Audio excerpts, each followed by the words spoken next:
L'alliance du savoir-faire. De la passion au service d'une expérience culinaire. Bienvenue.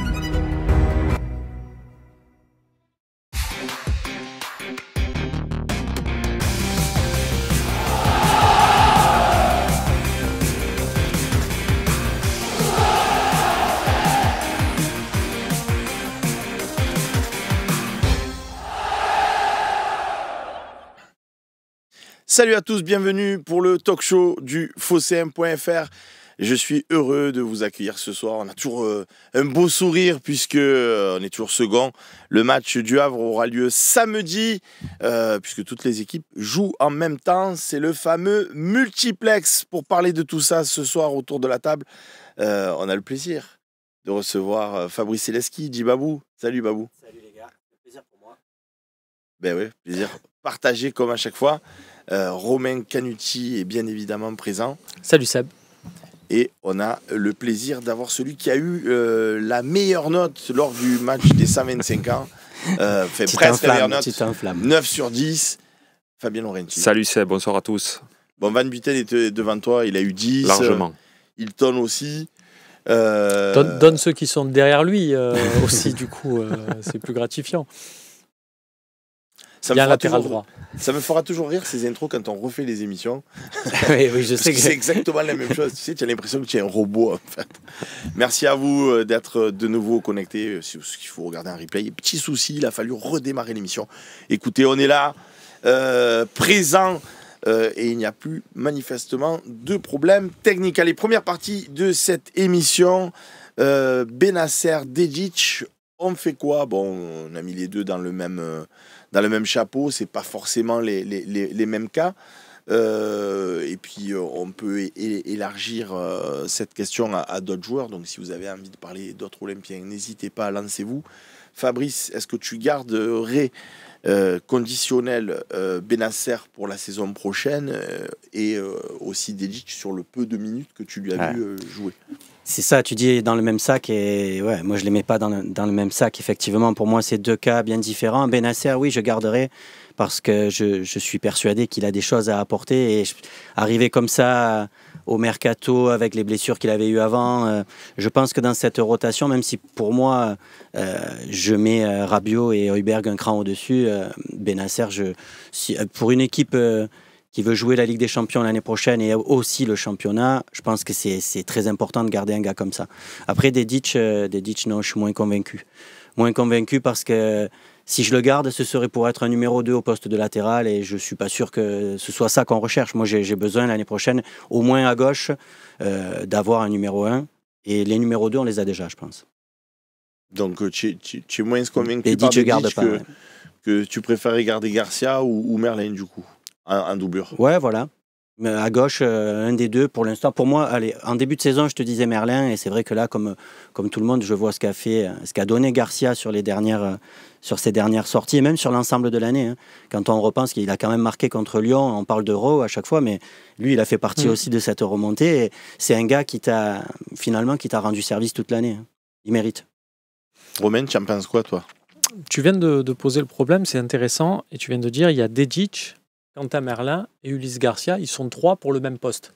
Donc déjà, et tu parles d'en recruter un autre parce que ces 3-là ne t'ont pas donné pleinement satisfaction. Et par définition, s'ils sont 3 tout au long de la saison, c'est qu'il n'y en a pas un qui s'est détaché. Sinon, on n'en parlerait que d'un et tu en aurais 2 autres en réserve. Si tu en as 3, c'est que ça ne va pas. Et donc là, tu es en train de réfléchir à qu'est-ce qu'on fait pour l'année prochaine. Déjà, celui dont tu peux te séparer le plus facilement, c'est Amar Dedic parce qu'il est arrivé dans une condition de transfert un peu particulière. Ça devait être un prêt avec option d'achat, mais au niveau de Salzbourg, ils étaient un peu limites. Donc, ils se sont dit, bon, vous savez quoi, on va faire un transfert payant, mais faiblement. Enfin, bon, voilà, ils se sont fait un petit micmac pour que ça ressemble à s'y méprendre à un prêt avec option d'achat. Donc, du coup, lui, tu peux, entre guillemets, t'en libérer. effectivement, je pense que c'est le premier dans ce cas-là qui va prendre la porte parce que voilà, tu es en prêt. Fabien, tu t'es retrouvé dans ces situations des fois quand tu es prêté et tu sais très bien qu'il faut marquer les esprits rapidement. Et c'est pas propre tu vas nous le dire, mais c'est pas propre à l'Olympique de Marseille. Tu as été prêté dans d'autres clubs. Tu sais très bien que voilà, si tu te montes pas rapidement, on va te dire bon, ben merci, au revoir. Exactement, non, c'est sûr. C'est sûr. Puis en plus, on a vu cette année que l'état-major olympien était autre que pressé. Quand on voit que notre ami Brassier, alors même si bien entendu ses performances n'ont pas été bonnes, mais n'ont pas hésité à le faire sauter entre guillemets. Donc effectivement, aujourd'hui, on n'a plus trop le temps. On est sur un entraîneur qui est pressé parce qu'il a envie d'avancer très vite. Et c'est vrai qu'effectivement, Dedić, même si on sent qu'il y a certaines qualités chez ce joueur, il n'a pas été présent au rendez-vous. Donc oui, effectivement, moi je suis d'accord avec vous. S'il y en a un qui doit sauter, ça serait lui. Oui, c'est sûr. De ce qu'il a montré, même j'ai l'impression que il était adapté à ce système à 3 derrière, sur le côté. Mais si tu repasses vraiment à 4, puisque c'est quand même ce que De Zerbi nous dit quand même dans ses intentions, je le vois un peu moins au niveau défensif et c'est assez léger quand même. Donc en poste de latéral pur, je me pose un peu des questions. Moi, pour moi, il y a une action qui fait tout pour Dedić. J'ai presque envie de dire sa carrière à l'OM, c'est terrible, c'est pas moi qui ai décidé, c'est un jour à venir. Mais j'ai l'impression qu'il y a un tournant, c'est le OM Lens, cette balle qu'il a pour marquer au bout de 40 secondes de jeu. On est dans un système, il a la chance de jouer avec un coach qui promue une idée offensive. Tu es un latéral, mais projette-toi, provoque et compagnie. Tu es dans un match où il y a des absents, où on a besoin entre guillemets, c'est là où tu as l'opportunité de marquer et tu forces pas, tu rates ce truc, tu rates le cadre alors que normalement là on le savait ce soir-là, Mathieu Ryan était dans de bonnes dispositions. Je te dis pas c'est but tout fait ou quoi, c'est pas vrai, mais pousse au moins le gardien dans de grandes difficultés. Cette occasion-là, de pas la mettre, de pas aller jusqu'au bout, de pas l'exploiter pleinement, moi ça me pose plus problème parce qu'on est dans ce système et quand tu es dans ces joueurs-là, dans la tête du coach, tu es compté comme les joueurs offensifs. Donc, propose quelque chose, il ne l'a pas fait, ça va être compliqué. Et pour Benasser ? Benasser, moi j'en avais parlé, je ne sais pas ce que vous en pensez. Ouais, moi, Benasser, la logique est différente parce que ce n'est pas comme si tu avais 3 mecs à son poste. Et c'est pas comme si tu avais... Il y en a 3. Il y a Holberg, Radio et Rongier. Oui, et Kondogbia. Sauf que du coup, il y a trop pour 3 postes. Mais du coup, il n'y en a pas 3 non plus dans l'effectif qui ont son palmarès. Donc il y a ça aussi qui rentre en jeu. Et puis au-delà de ça, je trouve qu'à un moment donné où il faut être un peu pragmatique, pour un joueur comme lui, on le touche à pas cher. Ouais. Par rapport à ce que ça peut coûter au prix fort. Donc... je serais plus pragmatique. Et puis lui, je me dis plus quand tu recrutes Benasser, tu n'es pas là à lui dire viens, prouve là sur les 6 prochains mois. Quand tu recrutes Benasser, tu dis oh, grand Ismaël, là tu peux nous rejoindre parce que c'est une opportunité. Et là, tu peux pas changer d'attitude 3 mois après en faisant genre bon, écoute, va falloir te bouger. Même si tu es à l'OM, c'est pas un dû, on ne doit pas le remercier chaque jour d'avoir signé chez nous. C'est à lui de montrer. Mais c'est pas le même statut. Non, c'est sûr. C'est certain, non, mais je suis entièrement d'accord. Et puis surtout, si on veut être quand même compétitif, que ce soit en Ligue des Champions l'année prochaine, et puis surtout en championnat, il faut qu'on soit capable de doubler les postes et qu'on ait quand même des joueurs cohérents. Je veux dire, si c'est pour encore laisser partir un Benasser qui aura fait 4-5 mois, pour recruter encore un nouveau joueur et on ne sait pas ce que ça va donner, là, voilà. On s'avance encore dans une chose qu'on a déjà connue par le passé et auquel souvent ça n'a pas trop réussi. Donc, non, moi je suis pour qu'il reste et puis je suis convaincu que si il retrouve un peu plus de forme et que s'il retrouve un peu plus de rythme, c'est quand même un joueur qui a eu une carrière qui parle pour lui et qui serait capable, je pense, d'apporter à l'OM, quoi, c'est sûr. On dit ça, Fabrice, mais de notre côté, qu'il arrive, qu'il soit en cours de forme parce qu'il n'avait pas trop joué avec le Milan, ou qu'il revenait à peine au niveau du Milan, d'accord, mais là, ça fait quand même quelques temps qu'il est là. Et de mon point de vue à moi, j'ai pas l'impression qu'il franchit un palier. Alors peut-être qu'avec la prépa l'année prochaine, ça ira beaucoup mieux, etc. Est-ce que tu n'as pas peur, toi, de revoir une Kondogbia bis? C'est-à-dire, il fait des bons matchs par moment, mais par moment, c'est nul. Par moment, il est blessé, il faut attendre 3-4 matches qui reviennent. Enfin, tu vois. Parce que là, il est encore blessé. Hein. Manifestement, il ne sera pas là au Havre. Donc, à la différence, Kondogbia, quand il arrive l'année dernière, il arrive dans une équipe, il y avait Rongier, Verretou, tout ça, et on savait qu'on imposait Kondogbia, et on avait une petite inquiétude sur sa vitesse, tout ça. Là, Bennacer, moi, je sais pas, j'ai l'impression que quand il arrive, il fait quelques bons matchs dès le début. Après, il a un creux physique avec un petit peu des blessures, peut-être aussi au niveau physique, il a un peu payé les efforts. C'est un joueur qui colle parfaitement à ce que De Zerbi attend. Je pense à Koné aussi, c'est Ismaël Koné. Voilà, Ismaël Koné, qui, en début de saison, je me suis dit, oh, quel joueur, ça a l'air d'être intéressant, tout ça. Il n'allait pas du tout dans le système de Zerbi. Là, pour le coup, on a un joueur, De Zerbi le voulait, on sait qu'il colle à ça. Je l'ai vu faire quand même beaucoup de matchs, où même s'il n'est pas extraordinaire, là, contre Lille, je ne l'ai pas trouvé bon. Hein. Mais d'habitude, il fait quand même tourner le ballon. Tu sens que c'est une plaque tournante au milieu de terrain et qu'on en a besoin. Et en plus, je pense que le milieu de terrain, cette année, c'était notre gros point fort. C'est là où on a pris tous nos gros joueurs. Et l'année prochaine, il va y avoir des chantiers en défense, peut-être un peu devant. Mais si le milieu, déjà, tu pouvais conserver quelque chose de régulier, des joueurs qui ont joué toute l'année ensemble, là déjà, cette année, je pense que ce serait une force. Parce que c'est ça qui manquait, on manque de régularité. Romain, il ne gagne pas 50 000 euros par mois non plus, l'ami Bennacer. Est-ce qu'il n'y a pas un risque à ce niveau-là? Parce que tu te disais, on ne le paye pas trop cher en transfert, d'accord, mais en salaire, il va coûter quand même... Ouais, mais il y a toujours un risque. Alors, il va coûter moins cher que ce qu'il coûtait au Milan. Bon, faut pas perdre de vue ça aussi. Il y a toujours un risque, Seb. Mais justement, si les clubs qui ne prennent pas de risque, c'est des clubs, des top clubs qui peuvent recruter et qui mettent le prix parce qu'ils savent que le mec sera disponible 100% du temps et autres. Nous, il faut mais quand on regarde, pardon Romain, mais par rapport à ce que tu dis, quand on regarde un Holberg, il a été un petit peu blessé cette année, il n'a pas fait 100% des matchs.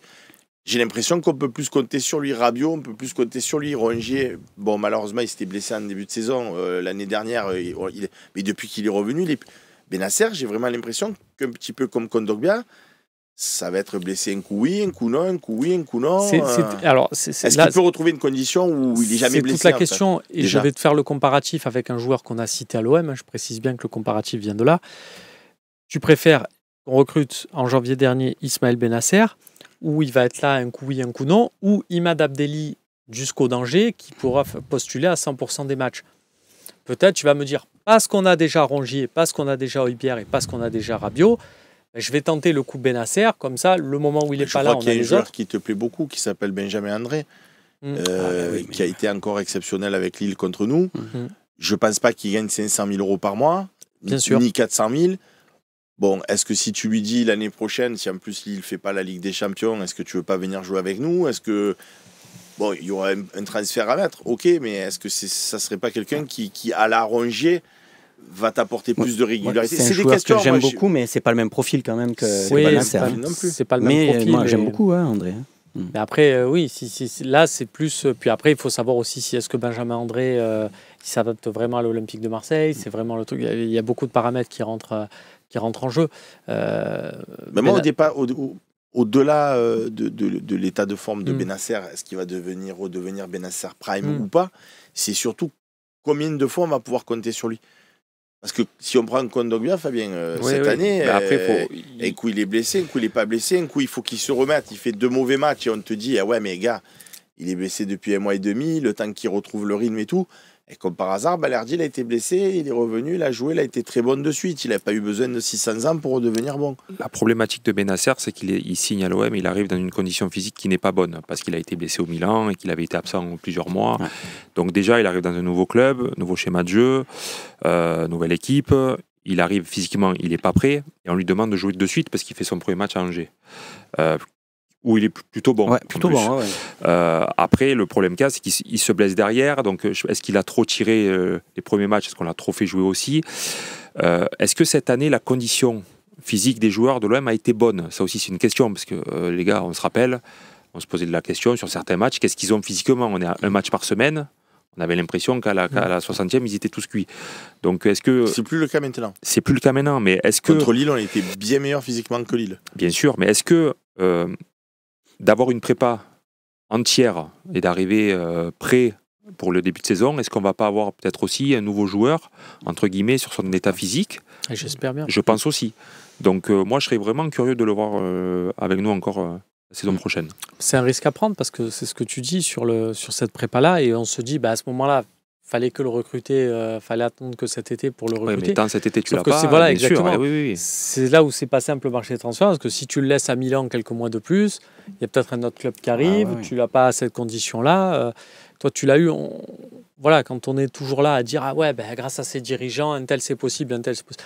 Un tel c'est possible, un tel c'est possible, parce que derrière tu fais un travail de sape, de séduction, donc c'est un signal aussi que tu envoies. C'est en ça, de toute façon, c'est pour ça que c'est bien aussi de faire signer ce type de joueur-là, parce que tu envoies aussi un message un peu de partout, que tu envoies moins quand tu signes Benjamin André de Lille.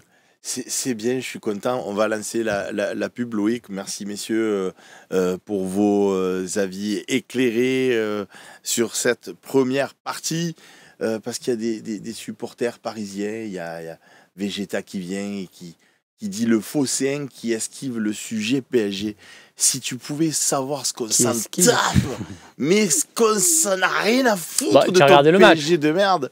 Hein, j'ai regardé les 10 premières minutes jusqu'au penalty scandaleux qui leur a été accordé parce que c'est accordé. Non, mais c'est vrai. On te rend compte que même les Parisiens eux-mêmes, d'habitude, tu sais, t'as tes joueurs pro, Fabien, tu vas râler, tu sais, tu as toujours ou deux joueurs qui font « Oh les gars, il y a péno ». Là, personne. Du coup, il y a péno, les commentateurs de Canal+ qui disent « Aïe, aïe, aïe », ils sont en train de checker la faute sur, comment il s'appelle, l'attaquant Saka. Sur C'était pas Saka? Sur Saka, ouais. Sur Saka. Et en fait, du coup, ils disent « Ah ben non, regardez, il y a une main ». Non, mais siffler des pénaltys. Et franchement, je vous dis la vérité, ça aurait été un pénalty pour Arsenal sur une faute de main d'un joueur parisien. J'aurais dit pareil, c'est complètement stupide, c'est complètement nul, ça sert strictement à rien, quoi. Je veux dire, moi, siffler des pénaltys comme ça, dans un sens comme dans l'autre, contre nous, pour nous, on nous siffle un pénalty comme ça, je suis mort de rire. Et ça, ils nous ont donné. Le mec, je veux dire, c'est. Mais comment les arbitres, même là, on est au niveau européen, quoi. C'est la Ligue des Champions. Comment ils peuvent être à ce niveau de nullité? Mais c'est surtout les règles qui sont aussi catastrophiques. Il faut revoir. C'est le règlement flou, qui est pas bon. Je pense qu'ils ne sont pas plus nuls qu'avant, mais là, il y a un flou. Et à ajouter à ça, nous qui avons maintenant des images, des ci, des là, en veux-tu, en voilà, c'est compliqué. Mais au moins, ça démontre que ce que je vous dis depuis le début de saison, à savoir qu'il n'y a pas une cabale contre l'Olympique de Marseille, que ça concerne tous les clubs. Tu le vois là, le match du lendemain Inter-Barça, il y a eu des polémiques d'arbitrage aussi. Donc c'est plus à nous. Clair. Mais même Wenger, j'aime bien, il veut faire sa loi Wenger, que j'aime bien, on en a déjà disserté tout ça. Sur le hors-jeu, mais quand surtout. il dit il n'y a pas faute des Barcelonais, le mec il tacle, à aucun moment il touche le ballon, il prend le pied il prend le pied de l'attaquant et il est là, il te dit il n'y a jamais pénalty. Arsène, je sais pas, quand tu tacles à vitesse réelle, c'est régulier. Ah, tu as le droit donc de tacler un joueur sans prendre le ballon et tu tacles le pied du joueur. Enfin, s'il a craqué ou quoi? Des fois, je comprends pas, quoi. Des fois, mais il dit, il n'a pas craqué. Il dit que c'est Lautaro Martinez qui va mettre son pied à cet endroit-là parce que il sait qu'en mettant le pied en protégeant le ballon, il va se faire forcément. Mais bon, c'est là, Wenger.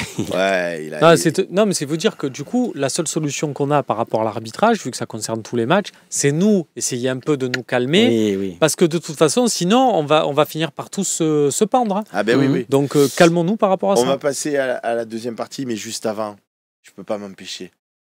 Pardon. Un petit Forza Inter quand même. Forza, c'est les Italiens, restez les Italiens. Allez l'Inter.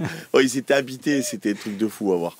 Bon allez, je me suis fait mon petit plaisir. On passe à la deuxième partie de cette émission.